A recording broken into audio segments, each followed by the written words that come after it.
When you find someone who is a worshiper, it will be born out of spirit and truth, honest, true humility. It won't be some false reverence wrapped around religious attitudes, but it'll be true and honest humility on our part. The most frequent word in the Old and New Testaments that means to worship actually speaks of to bow down. So what is this bowing down? The Old Testament word for worship is the word shakah. And shakah means to bow, to bend, and it literally means to put your face to the ground. That's why you see this as in these ancient cultures as expressions of worship. And I say that there are three reasons that it was important to put your face to the ground. Number one reason, and you see false religions that do this all the time. They put their head to the ground and go through releasing their chants and their sounds and their voices and their mantras and all this atmosphere of spirituality, and they will put their face to the ground and to do that. And the reason it was important in the Old Testament, this expression of worship, to put your face to the ground, is because to put your face to the ground, you put your head below your heart.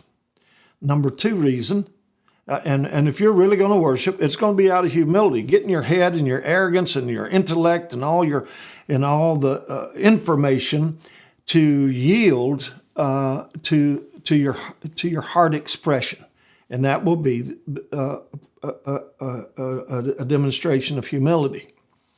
And so to humble ourselves, put our face to the ground, head below the heart. Number two reason is we put our face to the ground is because when you put your face to the ground, you're saying, I'm returning to the place from which as humans, from the place from which we came and for the purpose for which we were created. We were created from dirt, and I'm returning to dirt to the place and purpose for which we were created. And number three, I like to say the number three reason is just because if you worship, sometimes you just got to get back down to earth, which is a little bit of a pun or whatever. But in fact, we need to get out of the high and lofty liturgical ideas of worship so that when we go into those healthy, holy expressions of liturgical worship, we're carrying something besides a religious reverence, but there's a life-giving, righteous connection, rightly connected with the Father, rightly connected for our purposes of expressing our music, for example. Our music, singing is nothing more than impassioned speech, but many times we just sing out of rote. We don't sing out of pure passion. And music forms the very best permanent record of past sounds, right? Musicians of the old days lived in a real world and played those real sounds in those real days. But somewhere along the line, we start reaching back to those old sounds and those old knowings and create a religious, traditional atmosphere around that was there. It was a musical picture of the images of their understanding of presence of God, and which is wonderful. But sometimes we just reach back out of tradition and grab those songs and bring them forward.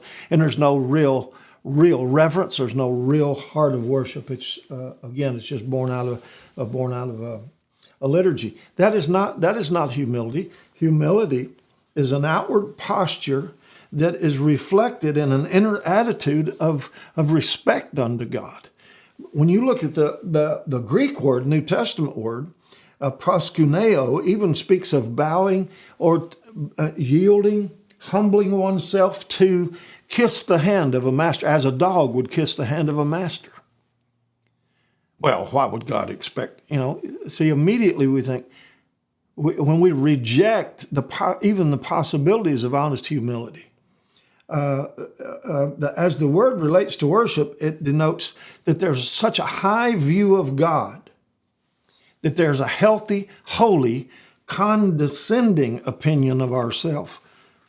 Not just low self-esteem condescending, not condescending as an overly critical of man, but there's a healthy, holy condescending that takes place in our heart. So true worship views God in his perfection, and it also acknowledges man in his imperfection. And so humility is an incredibly important thing, especially in light of how we have learned to do church with such powerful, personality-driven, pulpiteerism type church services with powerful personalities and egos and this kind of thing. Man, if we could just honestly, in spirit and truth, come before his presence, honoring him and bowing our lives and yielding our thought processes and yielding our desires and acknowledging him for who he is, and worship him in spirit and in the truth of who he is. And you'll find that humility is a major factor. There's a great lack of humility in the way church services are done today, not just with the powerful personalities and pulpiteerism, but also a lot of times there's just a real missing ingredient in the music, because we've learned to create atmospheres that cause responses, and out of those responses we gain identity and self-worth. And our identity and our self-worth needs to be lost in honest humility before him. And then out of the overflow of that expressed heart, let others, people, be able to experience what you're carrying in your real, honest heart and humility into a church service. And when you step up to play, let it reflect that. Another term that should be underscored in all of our minds in regards to worship is reverence. Sometimes I'm afraid that sometimes, and I gotta really pay attention to this thin line here, guys. But sometimes in our attempt to reject religious tradition, we become so casual that we create atmospheres of casualties, I'm afraid. And we become, we work so hard at being not unreligious that we've created a new religion called non-religious.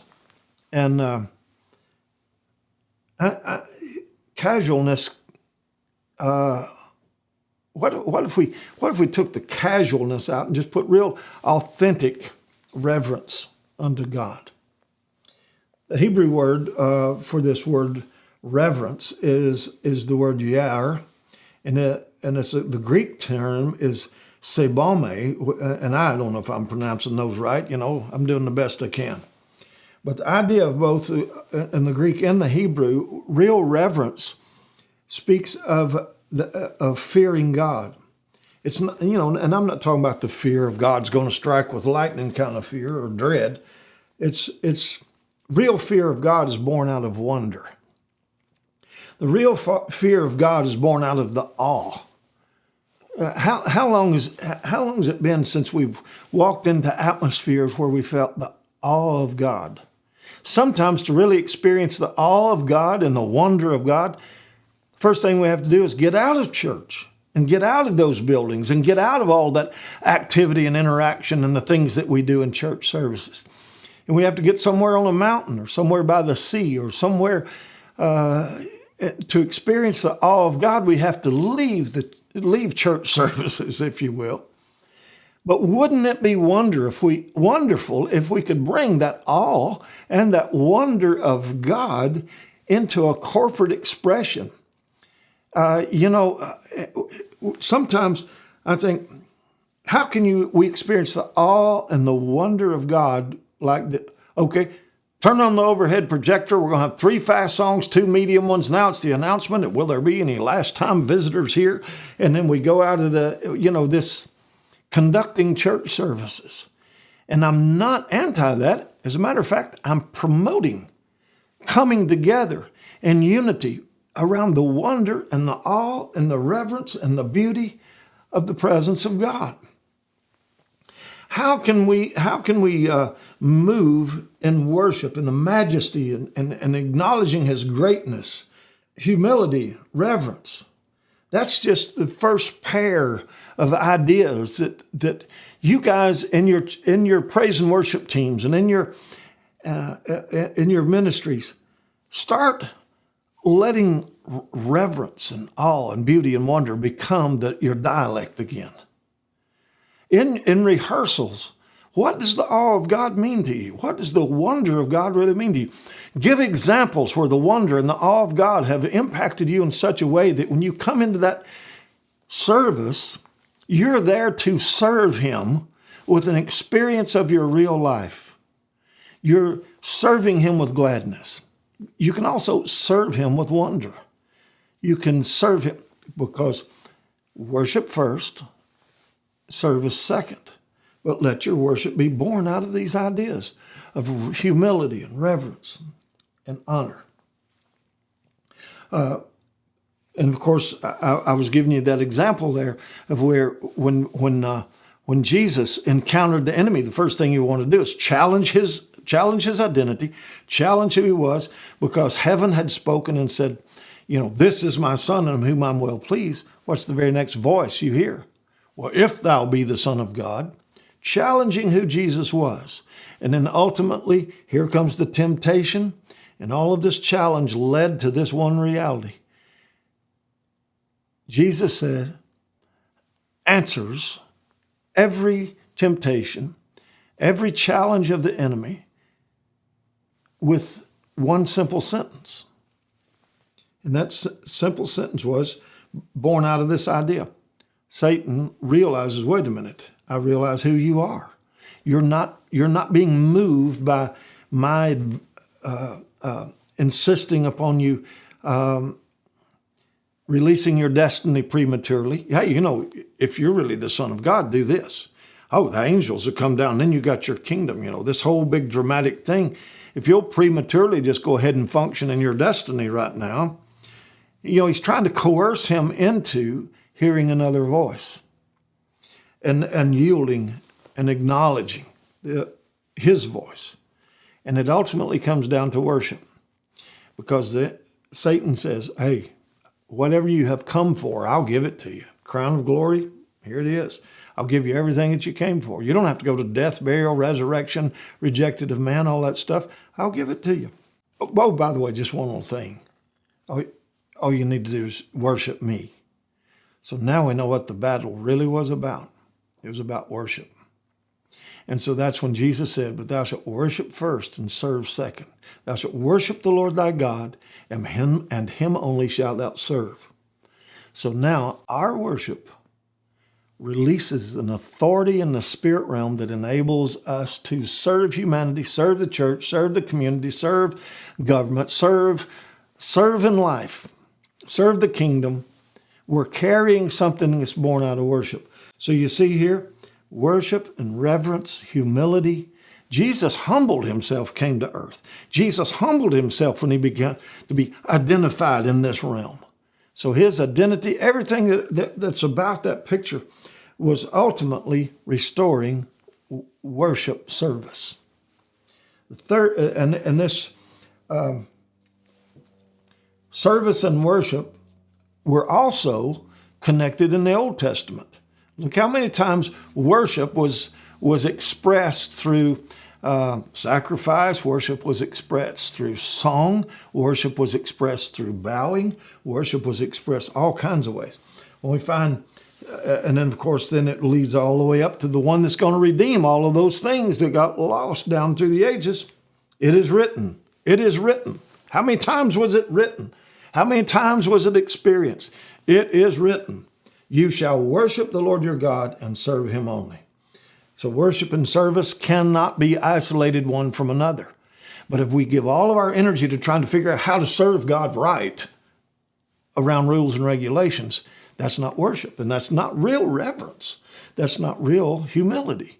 That's a response born out of religious rules and regulations.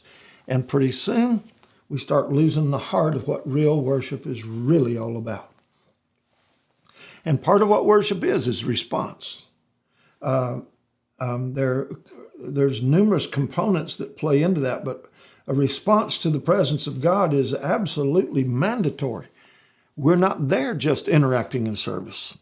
We're there responding to the heart of God and to the nature of God, the presence of God.